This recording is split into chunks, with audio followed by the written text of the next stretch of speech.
difração a laser para determinar o tamanho do pavimento. Mas eu coloquei esse esquemazinho aqui que vai ilustrar como é que se comporta o equipamento. É um equipamento que vai fazer a análise e como é que ele vai fazer essa leitura. Então, tem aqui uma partícula, material, imagina existe uma partícula, onde é inserido um feixe de laser, de raio laser. Esse feixe ele vai interagir com a partícula e vai difratar. Então, vai difratar ou também vai refletir, vai depender do, entendeu? Então, nessa luz difratada, ela tem uma lente que vai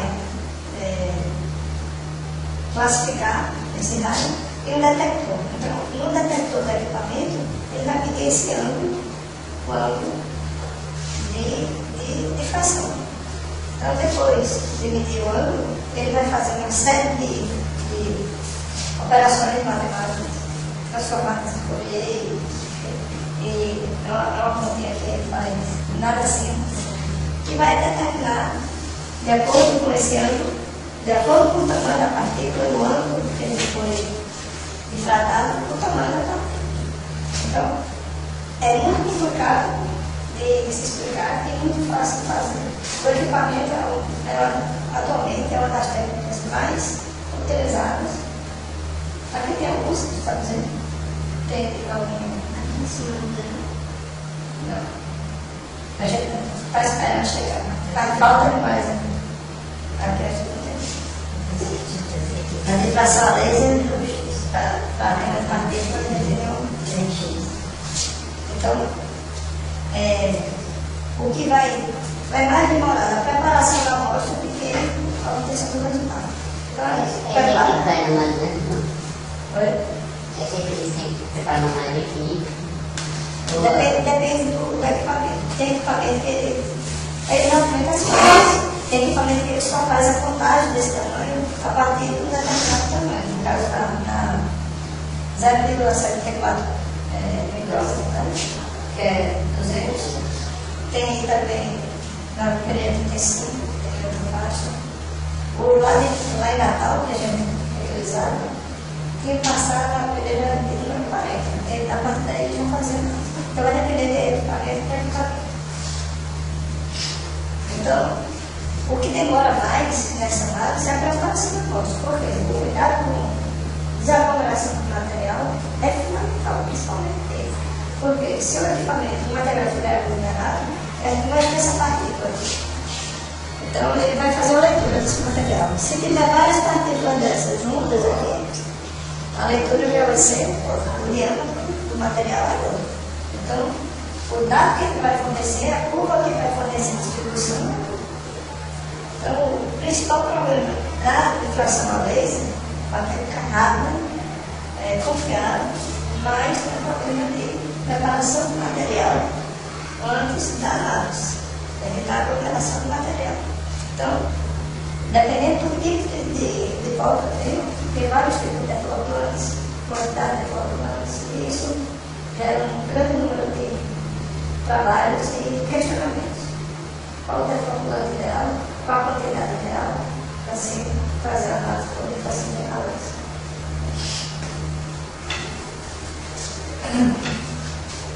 Então, aqueles resultados que vocês viram lá, naquelas cores, foram medidos por a difração análise. Então, isso aqui está exatamente o que eu falei. Para uma boa refletividade do ensaio é necessário ter uma boa dispersão do polo.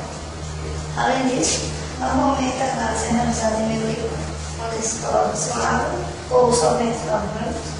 Além, eu posso preparar um material e não colocar em água, colocar em um determinado solvente.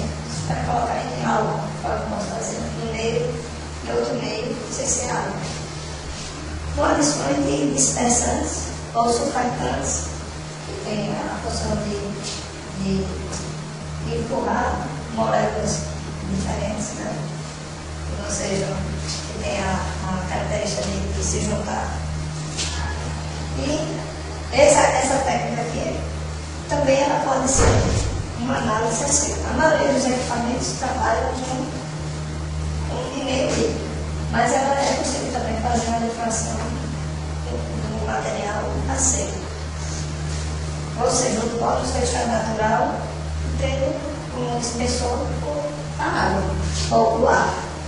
Então, se o deflação, a deflação a laser é feita em meio líquido, normalmente se tem uma agitação, um ultrassom ou uma agitação magnética.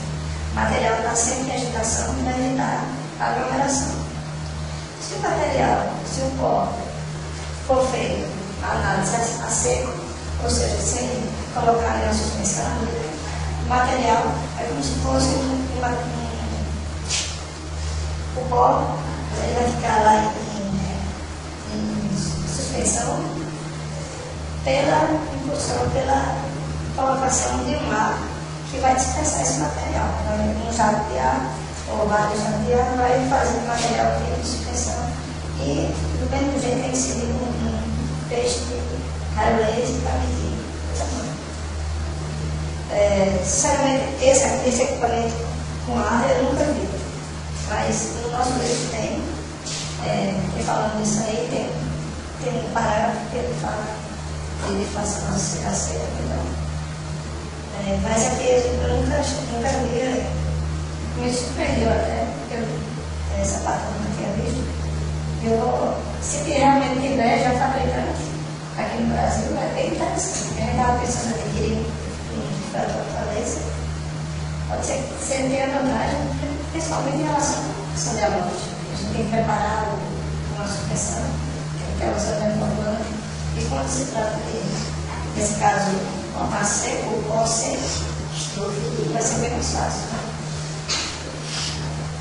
De analisar. Então, pessoal, para a gente deixar essa parte de distribuição de tamanho, essa tabela que vocês têm aí no livro, ele vai mostrar faixas dimensionadas a metros de distribuição para um partido aproximado, né? Então, tem as técnicas microscópicas que trabalham nessas faixas aí, que microscópio eletrônico, leve, eletrotransmissão, você vai diminuir esse tamanho do material, essas faixas de tamanho, sedimentação, e tem outras técnicas que são menos comuns, que a gente nem falou aqui durante a exposição.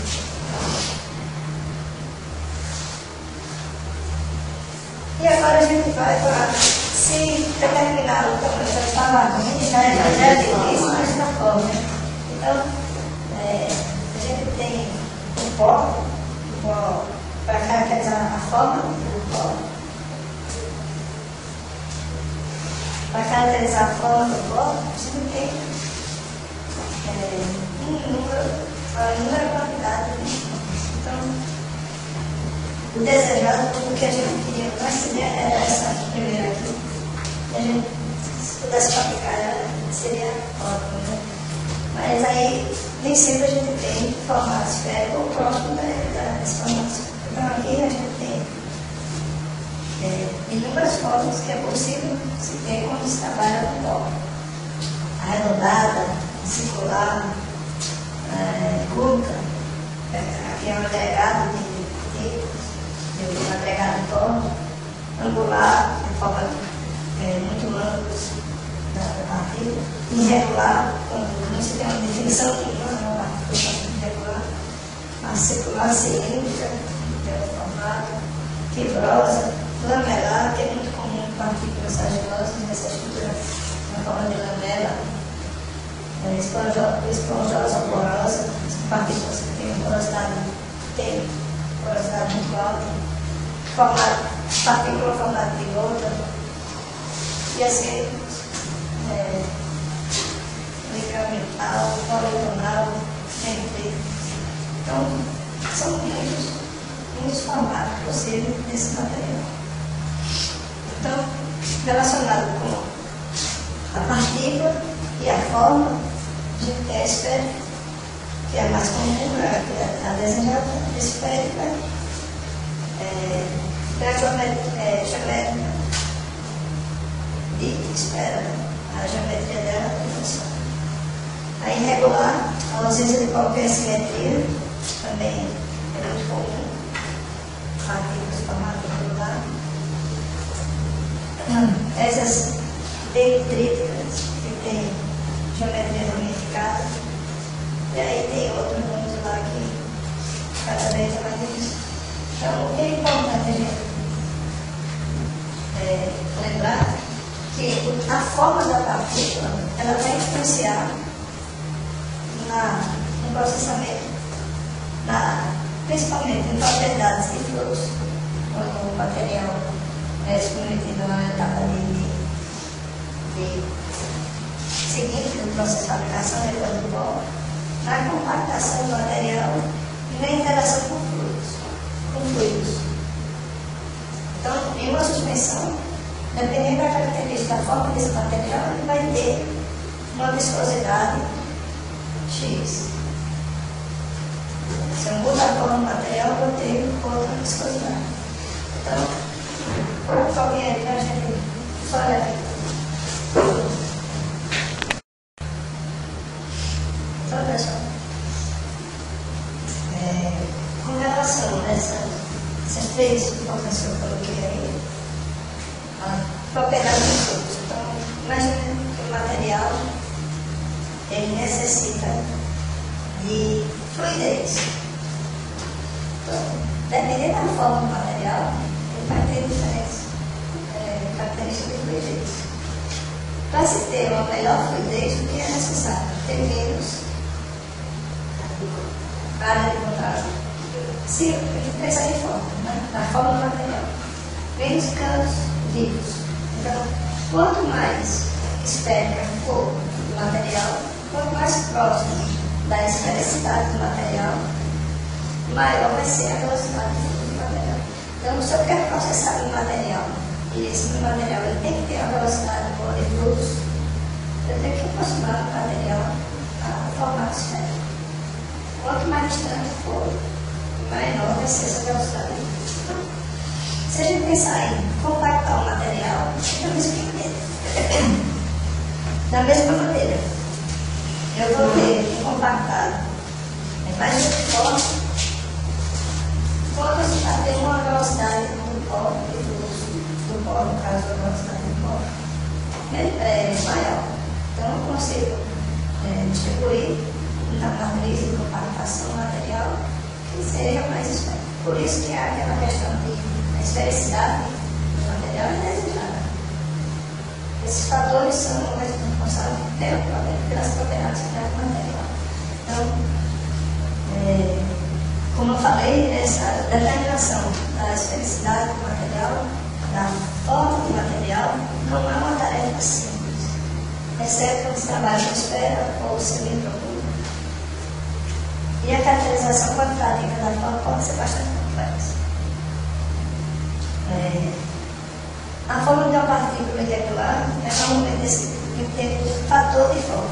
O que é esse fator de forma? O fator de forma ele é uma referência ao formato esférico. Então, a esfera tem o fator de forma, todo mundo já a esfera ela tem um fator de forma 1. O que é o fator de forma? O fator de forma é a área superficial da esfera, que está tudo errado aqui, número igual ao volume da partícula. A área superficial da esfera é igual ao volume da partícula. Pela área superficial da partícula. Então, esse aqui é o fator de forma. Então, a esfera tem a referência tem um fator de forma. Quanto mais distante de um tiver, menos esférico, menos próximo da esfera é aquela forma da partícula. Então, para todas as outras partículas, o fator de forma é sempre maior que a unidade. Então, a área superficial. A área superficial da esfera é igual ao volume da partícula. A área superficial da partícula. Se a gente aumenta essa área superficial, À medida que vai sair do formato esférico, vai aumentando essa área superficial, esse fator de forma aqui vai aumentando. Então, se eu não consigo ter um fator de forma 1, que é a forma esférica, eu ter o que se pretende é sempre estar mais próximo desse formato, desse grupo. Então, eu posso imaginar aquela questão de fluxo do material. O material que tem fator de forma 1 ou mais próximo de 1 vai ter uma velocidade de fluxo maior do que o fator de forma que seja maior, muito maior que ele, certo? Então vocês podem encontrar muitas vezes sempre fazendo referência do formato do material com a forma esférica, com o fator de forma do material. Tá bom?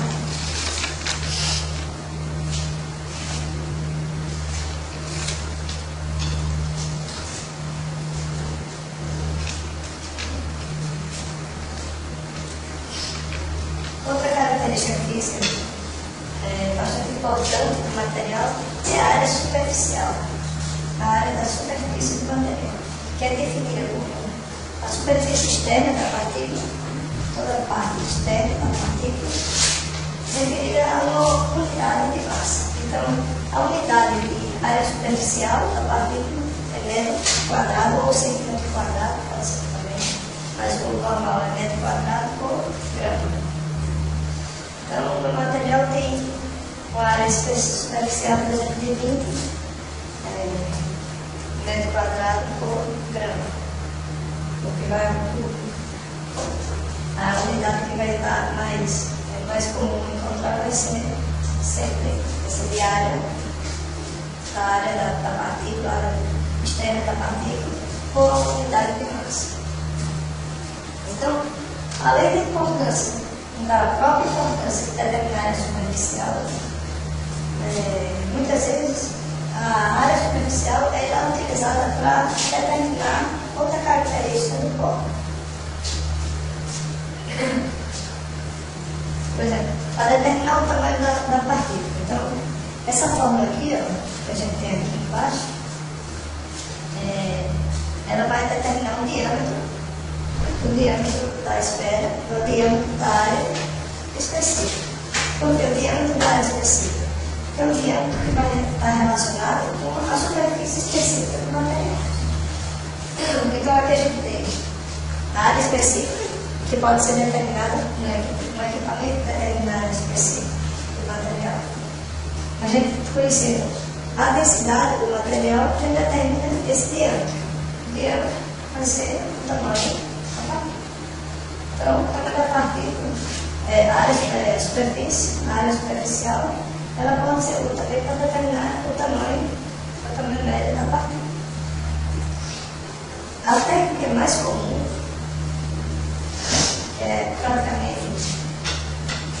basicamente a única que é utilizada para determinar a área superficial, é um método meio.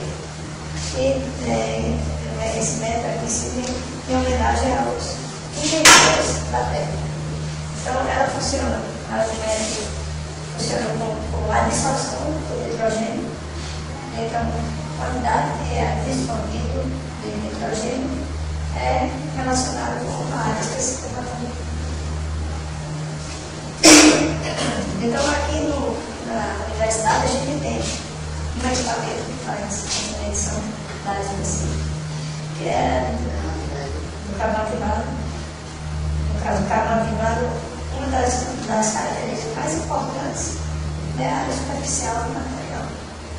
A área superficial vai ser sempre a capacidade de atuar como o carvão ativador. Então, eles fazem aqui no laboratório de desenho essa análise de área superficial do material.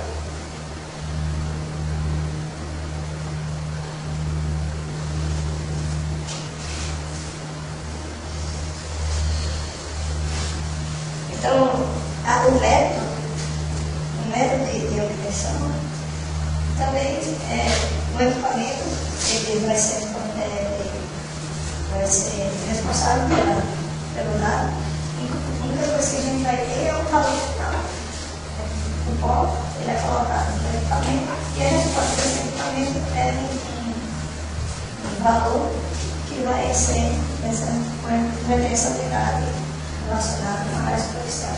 Então, quanto maior for esse valor, maior vai ser a área superficial do meu material.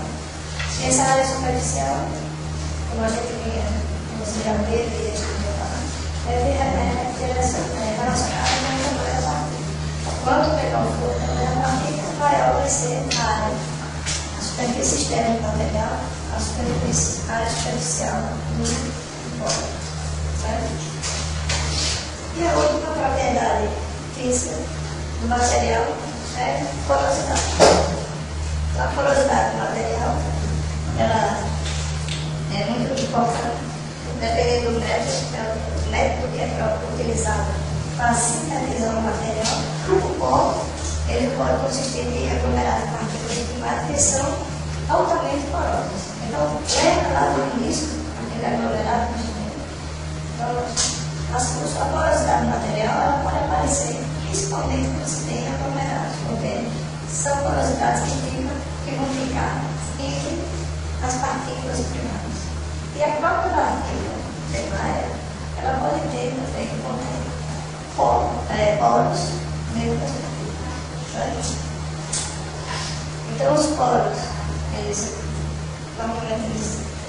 são divididos em poros abertos, que têm contato com a superfície externa do material, a partícula, o poro tem contato com a superfície externa da partícula. Eles são utilizados métodos de obtenção. Os dois principais são a absorção de gás e porosimetria de mercúrio. Então, a absorção de gás é o método que a gente viu, que é o DET, que determina também, pode determinar a quantidade de porosidade do material. Então, esse equipamento que faz análise de área superficial do material, ele dá também a porosidade do material, a quantidade de porosidade do material tem com a absorção de gás. Ou porosimetria por intrusão de mercúrio. Então, a porosimetria de mercúrio nada mais é que a quantidade de mercúrio, o equipamento vai determinar a quantidade de mercúrio que foi,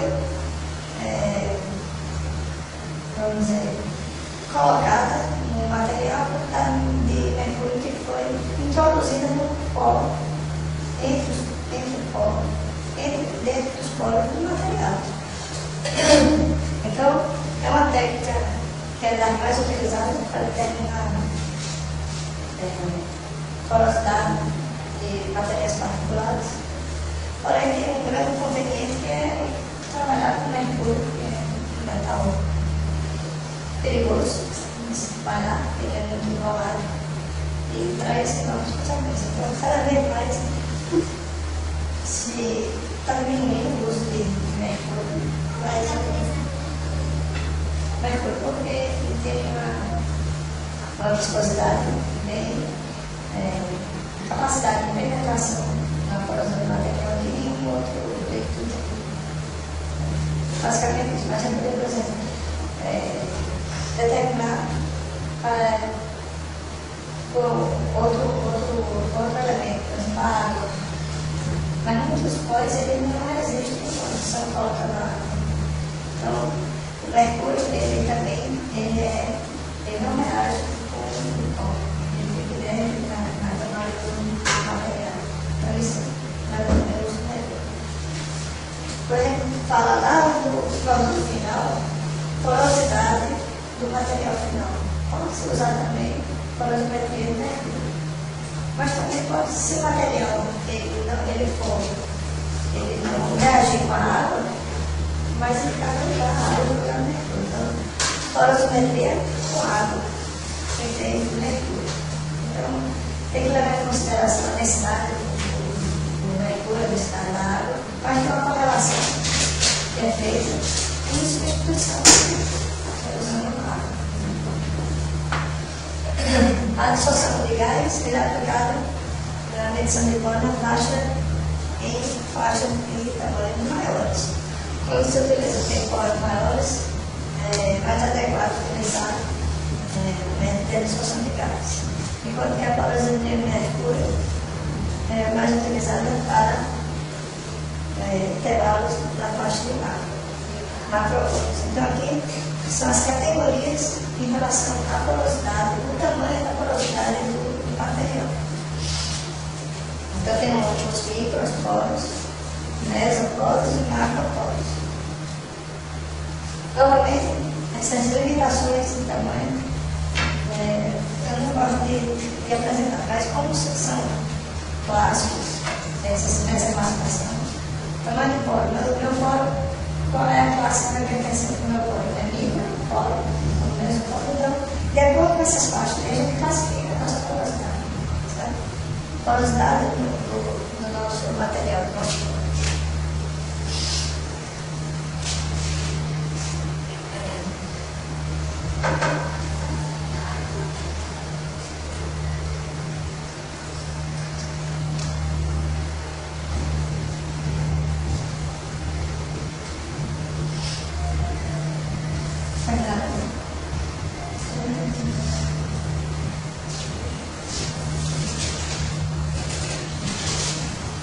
Se quiser copiar a tabela, coloca a tabela 3.6 pela política. Copiar de lá.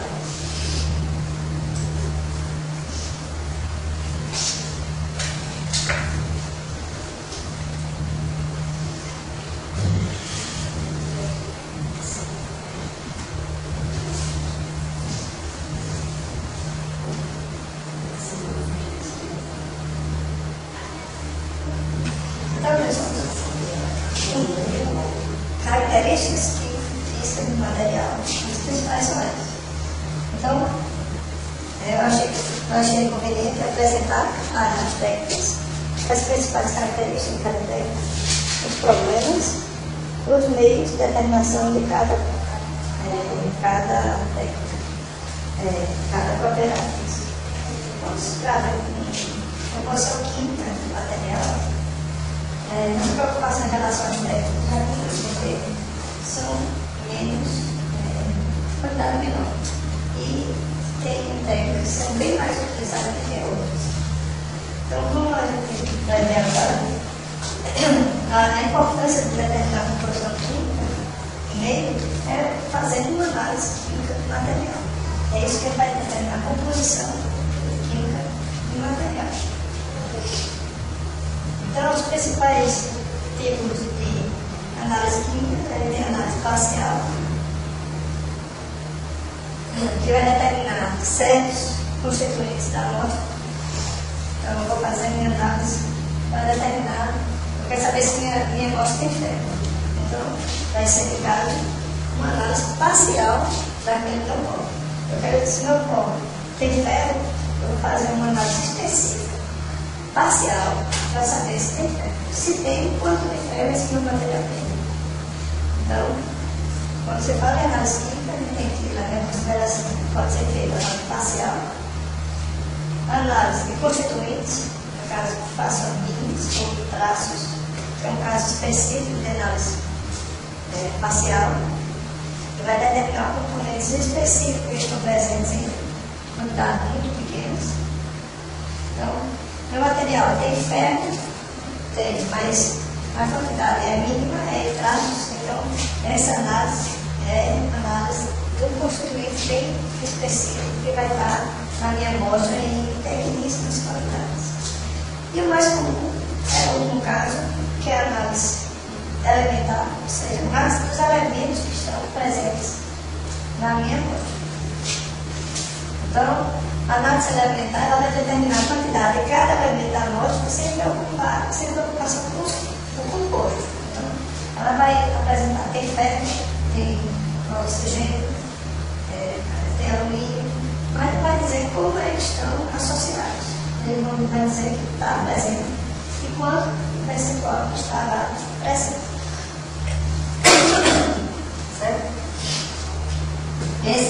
caso aqui é o nosso corpo. A gente fabrica, então tem no corpo. E quer saber quando tem indicada a composição daquele corpo. Então, dados químicos,